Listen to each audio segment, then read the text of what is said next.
É um grande privilégio mesmo falar com vocês, uma grande alegria compor este momento de adoração ao lado dos irmãos. Já fomos elevados ao Senhor nosso Deus pelas belíssimas canções, e agora eu convido os irmãos para a leitura de João capítulo 7, do verso 10 ao verso 24. João capítulo 7, do verso 10 ao verso 24. É claro que esse texto fala de maneira poderosa ao meu coração, porque ele nos ensina sobre a pedagogia de Jesus. Esse é meu tema nesta noite. Quando você me acompanhar ou acompanhar a leitura das Escrituras, você verá com clareza que o Mestre Jesus tem uma metodologia de ensino, e essa metodologia é extremamente eficaz. E se precisamos e temos o dever de ensinar acerca de Cristo, precisamos seguir a sua metodologia. Então esse texto fala ao meu coração por ser essencial naquilo que eu faço, mas ele também fala a toda a igreja, uma vez que estamos na época do Natal, e a figura central tem que ser Jesus, é acerca dele que nós temos que ensinar. Então vamos fazer a leitura do texto? João capítulo 7, do verso 10 ao 24. Os irmãos podem, por favor, me auxiliar? Vamos fazer uma leitura alternada? Pode ser, pastor? João capítulo 7, verso 10 diz assim: Mas, depois que seus irmãos subiram para a festa, então subiu ele também, não publicamente, mas em oculto.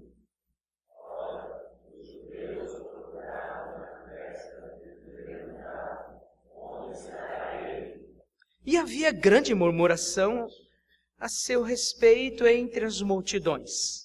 Uns diziam, ele é bom, e outros, não. Antes ele engana o povo.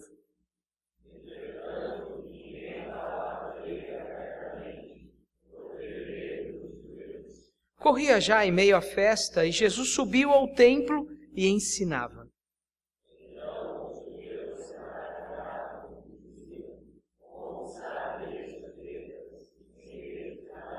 Respondeu-lhes Jesus: O meu ensino não é meu, e sim daquele que me enviou.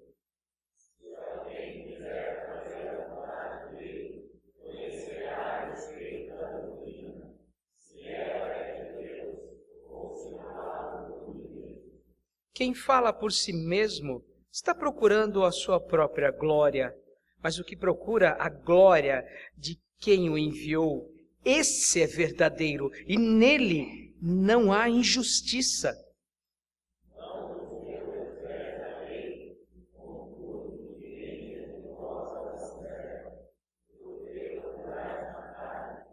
Respondeu a multidão: Tens demônio?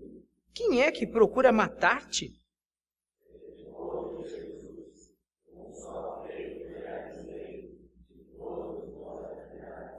Pelo motivo de que Moisés vos deu a circuncisão, se bem que ela não vem dele, mas dos patriarcas. No sábado circuncidais um homem.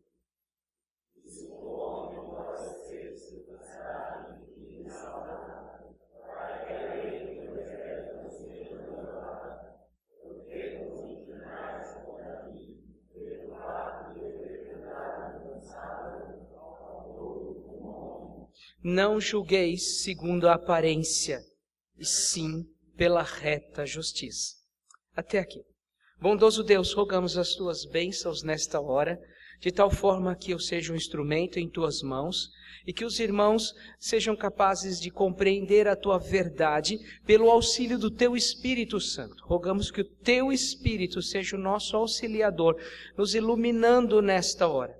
Obrigado, pois o Senhor já nos deu o testemunho interno de que esta verdade que acabamos de ler é a tua palavra, inerrante e infalível.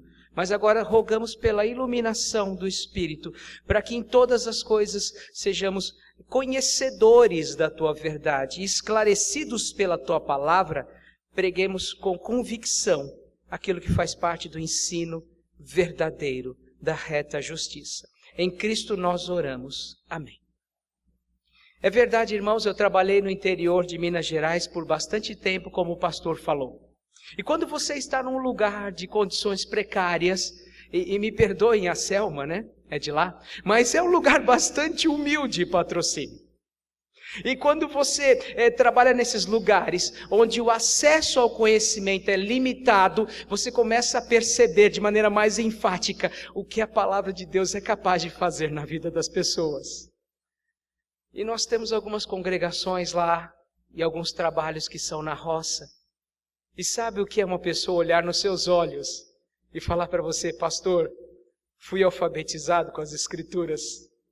Sabe qual é o preço disso?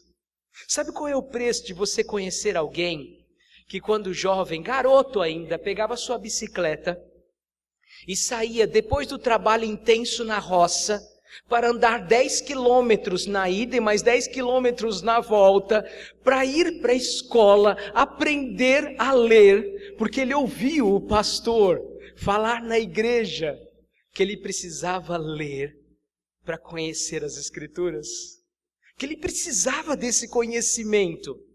Sabe o que significa você conhecer alguém que todas as vezes que vai fazer o batismo, e ele já faz isso há mais de 40 anos, na hora que tem uma criança que vai ser batizada, uma das primeiras perguntas que ele faz para os pais é: você promete levar o seu filho para a escola para que ele aprenda a ler as Escrituras?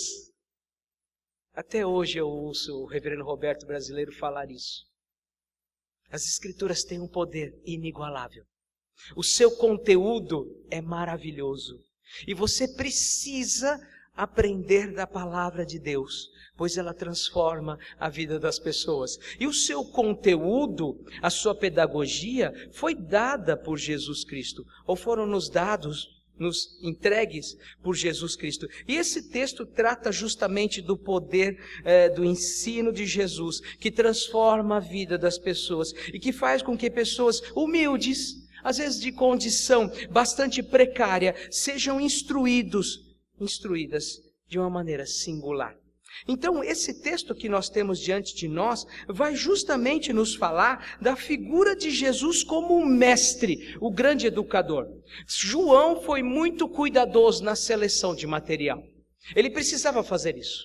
Ele mesmo disse que se fosse escrever todas as coisas, não haveria livro suficiente para narrar todas as obras de Cristo Jesus. Então ele selecionou habilidosamente cada parte necessária para que eu e você crescemos. Esse é o ponto central do livro de João. Está no final do seu livro, mas é a temática que percorre todo o livro. Você precisa conhecer Jesus para crer, por uma razão simples. Crer em Jesus é alcançar vida, qualidade de vida, não há dúvida.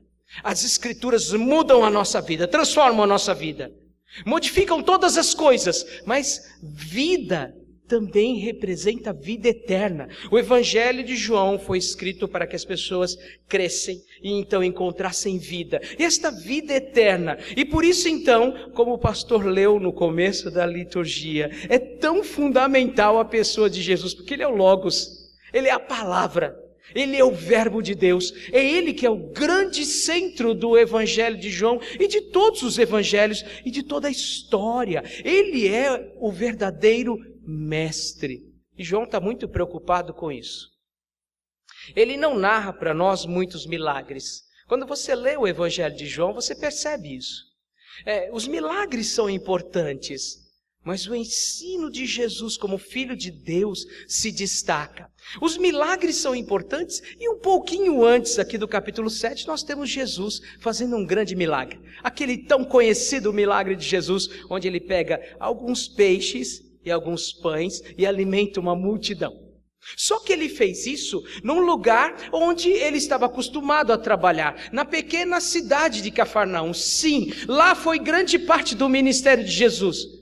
Ou quase todo o ministério de Jesus foi na pequena Cafarnaum, cidade humilde, é claro, um pouco melhor do que a cidade onde ele habitava, morava com os seus pais, Nazaré. ainda menor, uma aldeia. Mas Cafarnaum era uma cidade bastante pequena e uma cidade que tinha suas limitações. E fazer grandes sinais, como multiplicar pães e peixes, parecia algo mais extraordinário. E então, imediatamente aqui no capítulo 7, você tem uma história que fala de Jesus e sua família. Os seus irmãos são apresentados aqui para nós. Não temos isso em outro evangelho. E os irmãos de Jesus conversam com ele. E a conversa é muito simples, mas desafiadora. Numa frase, os irmãos de Jesus perguntam para ele: se você é o Cristo, o Messias, por que faz esses sinais maravilhosos em Cafarnaum? Está perdendo o seu tempo. Está perdendo o seu tempo. Para que isso? Se o Senhor é o Messias, de fato, o grande Cristo Todo-Poderoso, por que você não vai, então, para Jerusalém? A ocasião é oportuna, está acontecendo uma festa lá. E as festas reúnem multidões. É isso que você tem exatamente no contexto aqui do capítulo 7, onde o título que está na sua Bíblia é a incredulidade dos irmãos de Jesus. Incrédulos, eles desafiaram Cristo a ir para a festa chamada Festa dos Tabernáculos, Sukkot, assim conhecida em hebraico. A festa das cabanas. Era uma festa extremamente importante, porque todo judeu era obrigado a participar. Esse ano ela aconteceu também. Foi entre os dias 23 e 30 de setembro. Ela ainda acontece. Você pode marcar uma viagem para Jerusalém e participar da festa das colheitas, a festa das cabanas, ou a festa dos tabernáculos. Essa festa então reunia milhares de pessoas e elas construíam pequenas cabanas e ficavam habitando nessas cabanas por 7 dias, para que então a sua memória se relembrasse, voltasse para os tempos antigos, onde o povo viveu em cabanas no Egito, mas Deus operou um grande milagre. E eles então encontraram libertação. Essa festa era essencial, pois ela acontecia logo depois que a colheita havia dado os seus principais frutos. Então, às vezes, é chamada de festa da colheita também. E não só isso, logo depois da festa dos tabernáculos, vinha o Ano Novo Judaico. Tá bom para você? Olha que festa é esta! Então, Jesus, vai para lá. E mostra o teu poder, mostra a tua majestade, mostra verdadeiramente quem tu és. Este foi o desafio dos seus irmãos. Bom, Jesus não pode ser desafiado por ninguém. Por isso que ele não atende ao pedido ousado dos seus irmãos. O nosso texto então começa da seguinte forma: mas depois que seus irmãos subiram para a festa, então subiu ele também, não publicamente, mas em oculto. João narra então qual era o clima desta festa. Os judeus procuravam por Jesus na festa. Onde ele está? A multidão, tão confusa e sem uma direção, sem uma orientação, não sabia sequer quem era Jesus. Alguns diziam ele é bom, outros diziam ele é mau. Mas ninguém falava dele abertamente, porque tinham medo, não de Deus. Que terrível quando os homens temem os homens, mas tinham medo dos homens. Esse era o clima dessa festa. E então no versículo 14 começa a nossa primeira divisão no texto. Corria já em meio à festa e Jesus subiu ao templo e ensinava. Quando você olha para as escrituras do Antigo Testamento, você encontra claras informações, profecias sobre o caráter de Jesus como mestre. Ele é o grande mestre. Um dos textos que eu aprecio demais no Antigo Testamento é o livro de Isaías. E como Isaías destaca a figura de Jesus como mestre, como aquele que tem para ensinar algo extraordinário. E aqui então ele está cumprindo essa tarefa. Ele foi para Jerusalém e foi então para o templo e lá ele ensinava. Essa era a sua tarefa como mestre. E ao fazer isso, certamente ele estava falando das coisas referentes ao reino dos céus, das coisas referentes à vida eterna, aquilo que diz respeito à sua mensagem central, que é a mensagem de arrependimento. Eu preciso me arrepender para entrar no reino dos céus. Essa é a tarefa de Jesus. Havia no tempo de Jesus muitas escolas. Uma delas é bastante interessante para nós. A escola de Hillel, ou Hillel, como você quer pronunciar. A escola de Hillel era uma escola famosa, porque esse Hillel era famoso. Junto com outra escola da sua época, eram as duas mais importantes do tempo de Jesus. Um desses homens, o tal do Hillel, provavelmente foi avô de um homem chamado Gamaliel. E esse você conhece.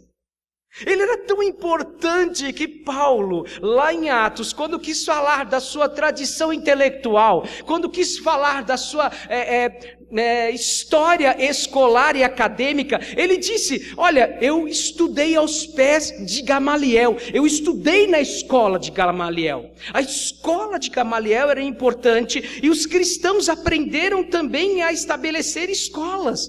Quando você olha para a história do cristianismo, você tem já no 2º século. Na verdade, um homem do 1º século, vamos falar dele primeiro. Um homem chamado Justino Mártir. Ele fundou uma escola. 2º e 3º século, nós temos outros cristãos fundando escola. A famosa escola de Alexandria, que tinha lá também, na mesma cidade, uma das bibliotecas mais fantásticas do mundo antigo. A escola de Alexandria, de Clemente, de Orígenes, eram escolas extraordinárias. Bom, escola faz parte do cristianismo. Qual é a escola de Jesus? Se você prestou atenção no texto, você notou que a pedagogia de Jesus inclui ensinar as pessoas no ambiente certo. E ele foi para o templo. O templo era o lugar certo. Essa era a escola de Jesus. Esse era o lugar adequado. O templo era o lugar que Jesus estava acostumado a ir. Você lembra da história de quando ele, aos 12 anos, deixou a sua família para trás sem que a sua família percebesse? Eles estavam caminhando já um dia de viagem e perguntaram: onde está Jesus? A criança Jesus. Se perdeu, vamos voltar correndo para Jerusalém, vamos ver onde ele está. Aos 12 anos, Jesus estava onde? No templo, ensinando os doutores. Esse mesmo lugar, aqui no texto de João, nós sabemos que Jesus entrou num dia em que as pessoas estavam mercadejando, vendendo e transformando o templo num lugar de comércio. E é neste momento que Jesus nos traz uma das mais importantes afirmações sobre o que é o templo. Ele diz: o templo é a casa de oração, citando Isaías 56:7. 56:4, na verdade, se a minha memória não está falhando agora. Enfim, o templo era o lugar adequado. Não por causa das paredes, ainda que fosse lindíssimo. Aliás, esse nem era o primeiro templo, nem era o templo original de Salomão, era possivelmente o terceiro, o templo de Herodes, com certeza, mas era o lugar onde Deus tinha dito para nós: é a minha casa de oração. Não tem lugar melhor para aprender do que o lugar onde Deus estabeleceu como casa de oração. É lá no templo que a sua glória se revela. Guardadas as devidas proporções, é na igreja, irmãos, que o Senhor tem andado no meio, como diz o livro de Apocalipse, como aquele que anda, o anjo que anda entre os candeeiros. É na igreja que ele encontrou o lugar para ensinar. A igreja tem sido, ao longo dos séculos, um lugar para aprender e para se mostrar também para o mundo qual é a educação de Cristo. A igreja é tão importante que no dia 1º de dezembro eu conheci um pastor, talvez você tenha ouvido falar dele, o Derek. 1º de dezembro eu li no jornal Folha de São Paulo uma história desse pastor chamado Derek Stigman. Já ouviu falar dele? Eu também não o conhecia. Ele é pastor de uma igreja chamada Igreja Betel, na Holanda. E esse pastor tem na sua igreja uma família de armênios. Os tanzanians, ou alguma coisa assim. Me perdoem. O fato é que esses armênios, agora, depois de 9 anos na Holanda, estão sendo expulsos. Eles falaram com o governo holandês que a expulsão deles e o retorno para a Armênia seria praticamente decretar a morte deles. Até porque agora eles são cristãos confessos. E voltariam para um país hostil ao cristianismo. E então o pastor precisava dar um jeito nessa situação. E a igreja é justamente um instrumento de Deus para isso. Ele descobriu que na Holanda existe uma lei que diz o seguinte: ninguém pode ser preso na hora do culto. Então ele continuou o culto. Dia 1º de dezembro, fazia 5 semanas que eles estavam tendo culto, ininterruptamente. 5 semanas. Pessoas do mundo inteiro enviaram seus sermões. Pastores de todos os lugares mandaram as suas mensagens. Eu não sei o que aconteceu, até procurei mais informações, mas a igreja é isso, é o lugar de ensinar para a sociedade o que significa misericórdia. A igreja é isso, é o lugar de proteção, é o lugar da glória de Deus, da graça de Deus, é o lugar imperfeito, ainda somos imperfeitos, mas a igreja é o lugar mais adequado para se aprender o que é bondade, o que é graça, o que é perdão, o que é salvação. A igreja é o lugar adequado para abrir mão, prescindir de direitos em favor do próximo. Jesus é o maior de todos os mestres e ele ensinava no lugar onde Deus estabeleceu para revelar a sua glória. Este lugar era chamado de templo. Hoje esse lugar é chamado de igreja. Se tem um lugar onde tudo começa, esse lugar é a igreja do Senhor. Mas há também um conteúdo. Diz o texto no verso 15: então os judeus se maravilhavam e diziam, como sabe este letras sem ter estudado? Os judeus eram extremamente arrogantes. Me perdoem fazer essa afirmação de modo tão enfático. Talvez aqui tenhamos até herdeiros desta etnia. Mas eles julgavam as coisas pela aparência. Jesus não havia passado pelas grandes escolas. Não era como Paulo, não tinha estado na escola de Gamaliel ou qualquer outra escola da sua época. Ele não havia alcançado um diploma, não era um doutor. Pensavam esses homens. Porém, eles têm que admitir que o ensino de Jesus encantava as pessoas. Jesus falava de Deus, não como alguém que havia de longe o conhecido. Imagina Jesus olhando nos seus olhos, falando de quem é Deus. Imagina o quanto isso encanta as pessoas. Imagina, você sabe contar a sua própria história. Quando você conta a sua história para alguém, é lógico que você cativa o seu ouvinte, porque você está falando de você. Você não está falando do outro. Você viveu aquilo, você sentiu aquilo, você experimentou aquilo. Imagina Jesus falando dele mesmo, do quanto Deus é maravilhoso, e ele sabendo exatamente do que ele falava, o quanto a graça é poderosa, o quanto a majestade de Deus é inigualável e cobre todas as coisas. É claro que isso maravilhava as pessoas. Da mesma forma como nós sabemos que Jesus, como Messias, vem para ser o grande mestre, nós sabemos também que não existe conteúdo maior e mais perfeito que a palavra de Deus. Não existe. Diz Isaías 55, e eu peço perdão por mais uma vez me referir a Isaías, mas ele diz com clareza, em Isaías 55:11, que a palavra de Deus não volta vazia. E ela faz exatamente o que deve ser feito. Estou parafraseando o texto. O que Jesus tem para ensinar é maravilhoso. E quando então ele é indagado, no verso 16, ele responde, Respondeu-lhes Jesus: o meu ensino não é meu, e sim daquele que me enviou. Ele sabia exatamente o que estava ensinando.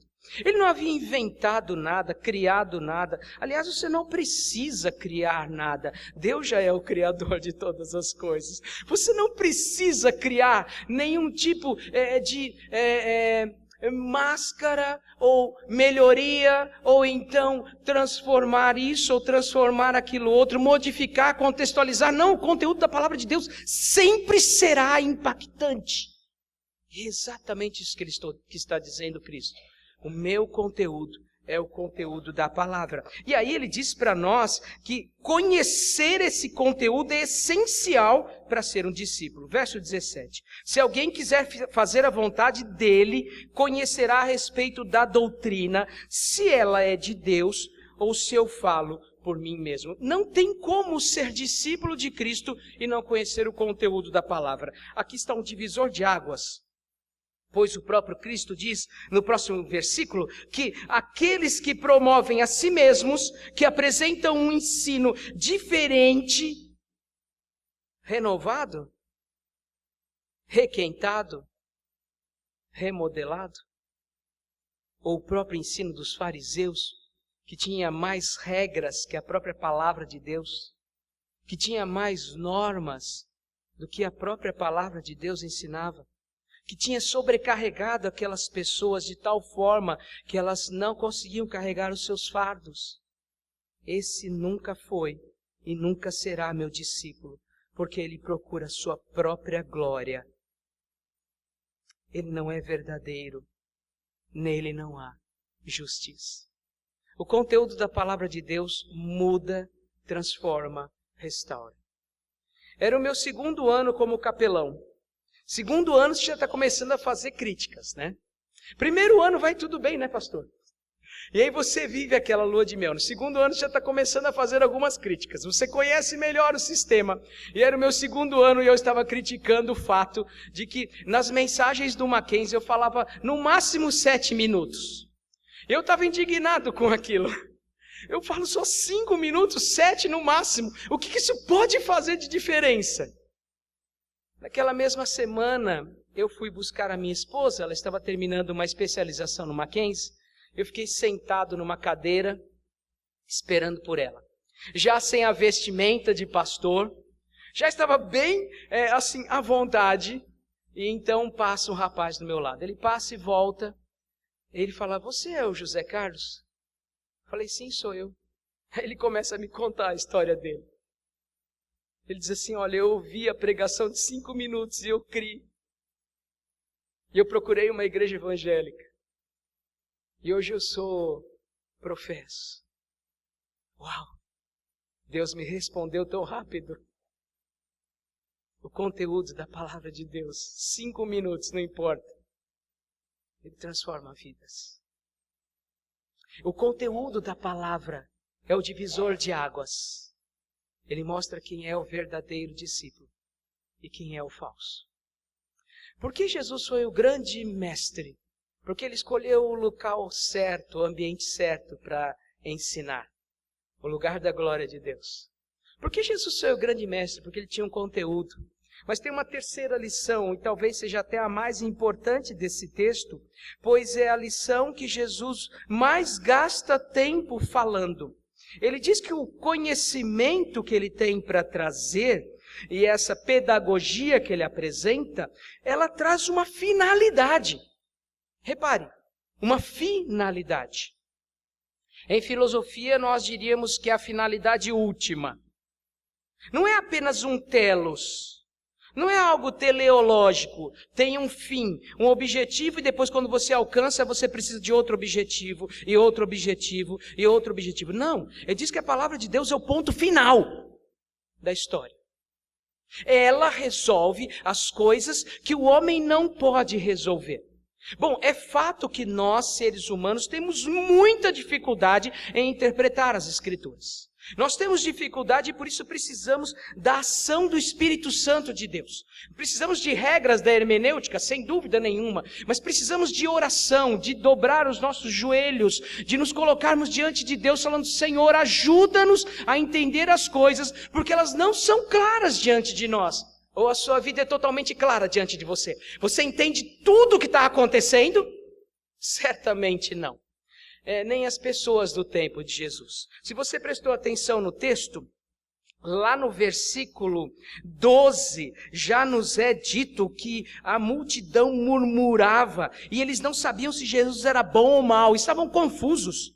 Quando nós chegamos aqui no verso 19, na verdade, no verso 19 em diante, nós temos de novo Jesus falando com essa multidão e com os religiosos da sua época. E ambos estão confusos. E ele faz então uma afirmação enfática. Ele diz: Moisés não deu a lei para vocês?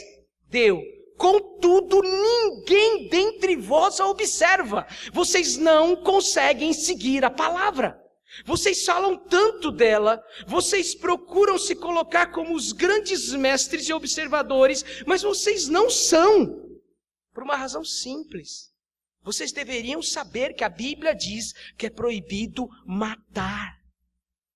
Era essencial isso, está nos 10 mandamentos. Mas vocês querem me matar. E ele sabia o que ele estava falando.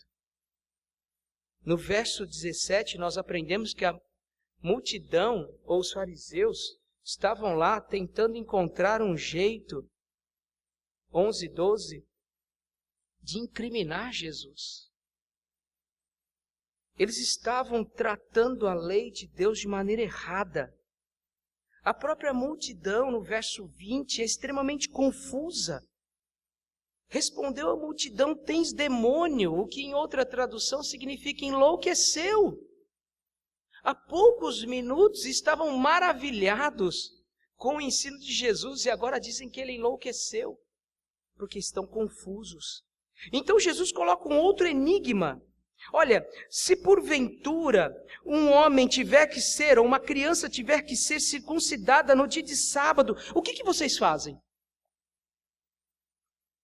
Não pode. Mas vocês praticam a circuncisão. Só porque eu curei um homem no dia de sábado, vocês querem me perseguir? Vocês não entenderam a verdade. Daí então no verso 23, Jesus ainda destaca a questão de que fazendo isso, eles estão cumprindo a lei de Deus, mas estão confusos ao cumprir a palavra. Então ele termina quase citando literalmente o texto de Isaías 11, verso 3, que fala da vinda do Messias, quando ele diz: não julguem segundo a aparência, e sim segundo a reta justiça. Só existe uma reta justiça, que é a palavra de Deus, Salmo 19. Só existe uma reta justiça. Não tem como julgar pelas aparências. Não tem como usar o que os nossos sentidos apresentam para nós como critério. É loucura. Tente julgar a sua vida pelas coisas que você vê. Tente julgar a sua vida pelas coisas que você percebe. Você vai se perder e tão confuso como a multidão. Você não vai saber se Jesus é bom ou mau. Só tem um jeito de fazer isso: abandonar as aparências e usar o ponto final da palavra de Deus, a reta justiça. Eu era pastor em Monte Alto, uma igreja bem humilde. Às vezes no culto tinha 20, 30 pessoas, e num dia lá entrou um jovem na igreja. Ele era diferente, bastante diferente. Fui conversar com ele ao final do culto. Se mostrou muito lúcido, muito claro nas argumentações, um jovem que parecia ser especial mesmo. Marquei de ir na sua casa para começar um discipulado, e fui. E aí começamos o discipulado e ele me enchia de perguntas. Eu confesso para vocês que no começo do ministério eu precisava voltar para casa, encontrar as respostas e depois, em outro encontro, dar as respostas. Até que um dia ele me falou: pastor, eu acabo de sair de um curso de um seminário católico. Eu quase me formei padre. Eu estava lá, diante da Bíblia, mas eu não entendia nada. Eu o ajudei pela palavra de Deus a conhecer a verdade. Ele fez a sua profissão de fé, foi ao seminário, estudou no JMC, se formou, tornou-se pastor no interior de São Paulo, hoje é presidente de sínodo. Ele estava dentro da Igreja Católica. Todos os dias ele lia a Bíblia, mas ele não entendia nada. Porque para você entender verdadeiramente, você tem que compreender as coisas não segundo a aparência, e sim segundo a reta justiça. E o dia em que Deus esclareceu tudo para ele, ele compreendeu quem era o seu mestre. Irmãos, esse texto nos traz algumas lições que eu quero, nesta noite, apresentar para vocês. A lição que começa, que se apresenta em primeiro lugar, diante dos nossos olhos, é a importância da igreja. Por que você vem para este lugar? Alguns perdem tempo, simplesmente vindo para cá e perdendo a sua mente, deixando que o sono tome conta, ou coisa do tipo, meu irmão, esse aqui é o lugar onde Jesus está presente. É nesse lugar que Jesus ensina. Então, por favor, ao entrar por aquelas portas, ame a casa do Senhor, não pelas suas paredes, nem pela sua beleza, mas pela presença do Mestre neste lugar. Não perca a oportunidade de ouvir a palavra de Deus, porque ela vai te maravilhar. E essa é a segunda lição do texto. Às vezes nós ficamos preocupados com as pessoas. Será que eu vou incomodá-las? Será que se eu falar do Evangelho, elas vão se sentir ofendidas? Jamais! Elas podem até em algum momento se mostrar arredias, mas esse ensino continua maravilhando as pessoas. Então não deixe de ensinar. Em terceiro lugar, meus irmãos, o verdadeiro discípulo de Cristo conhece a doutrina. Conhece a doutrina, sabe exatamente o que ela diz acerca de Deus. E repare como isso é importante nos nossos dias, porque nós estamos vivendo um Natal de Papai Noel, um Natal de renas, um Natal de presentes, como acontece todos os anos. A cada ano aumenta mais a ausência de Cristo Jesus. Faça um teste. Ande pela Paulista ou qualquer outro lugar, veja quantos presépios você vai encontrar. Quantas referências a Cristo você vai encontrar. Meus irmãos, é um momento oportuno dos discípulos de Cristo, mais uma vez, falarem o conteúdo do Natal é Jesus. E não há negociação. E a última lição desse texto, que é quanto a julgar as coisas. Muitas vezes estamos confusos. E muitas vezes, à semelhança desses homens da própria multidão, não sabemos ao certo qual caminho tomar. E nos perguntamos, e agora? O que ele está fazendo? Por que é desse jeito? Oh, Jesus, o que o Senhor está fazendo? Irmão, se dobre diante da reta justiça de Deus. Deixa a palavra de Deus esclarecer as coisas. Deixa a Bíblia esclarecer as coisas. Como você faz isso? Bom, você tem que ser um discípulo do Mestre. Você tem que vir à igreja, você tem que se envolver com a igreja, você tem que ter a sua vida devocional, você tem que amar a palavra de Deus, você tem que se debruçar diante da palavra de Deus, você tem que querer que o Mestre ensine o seu coração, você tem que querer ser ensinado pelo Mestre, e aí, sem dúvida nenhuma, os seus olhos se abrirão e você verá as coisas à luz da palavra de Deus. E se alguma visão diante dos teus olhos estiver embaçada, os óculos das Escrituras vão corrigir. Você verá as coisas de forma diferente, porque ela é o ponto final.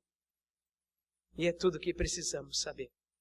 Eu espero que nesse tempo que nós temos a oportunidade de celebrar Jesus, que nesse tempo do Natal, nós mais uma vez nos lembremos de quem Ele é.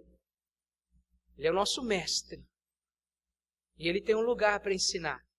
Não é por acaso que as Escrituras têm uma série de promessas para a igreja. Tem uma noiva. Jesus vem buscar a noiva, que é a igreja.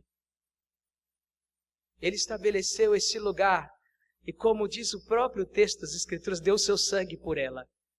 Então, não se esqueça disso. Pense e se lembre constantemente do conteúdo da verdade. Aproveite o Natal para disseminar esse conteúdo. Quer dar um bom presente de Natal para as pessoas? Dê uma Bíblia. É um ótimo presente de Natal.